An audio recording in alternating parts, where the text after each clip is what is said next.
వరంగల్ తూర్పు నియోజకవర్గంలోని మాజీ మంత్రివర్యులు ప్రస్తుత ఎమ్మెల్సీ బస్వరాజ్ సారయ్య ఆధ్వర్యంలో తెలంగాణ ఇచ్చిన తల్లి సోనియా గాంధీ యావత్ భారతదేశానికి స్ఫూర్తి ప్రదాత 60 ఏళ్ల తెలంగాణ ప్రజల ఆకాంక్ష నెరవేర్చిన సోనియా గాంధీ 79వ జన్మదినం సందర్భంగా పోచం మైదాన్ సెంటర్ వద్ద కేక్ కట్ చేసి అన్నదానం మరియు పండ్లు పంపిణీ చేశారు. వరంగల్ జిల్లా కాంగ్రెస్ కమిటీ అధ్యక్షులు ఎర్రబెల్లి స్వర్ణ ఇందులో పాల్గొన్నారు.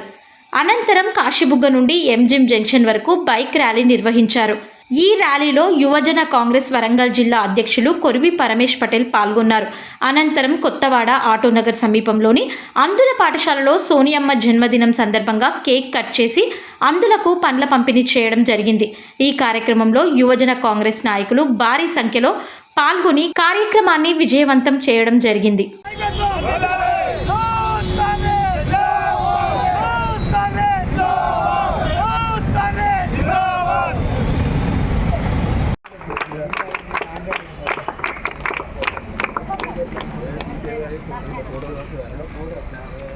ఏం దిగచ్చా?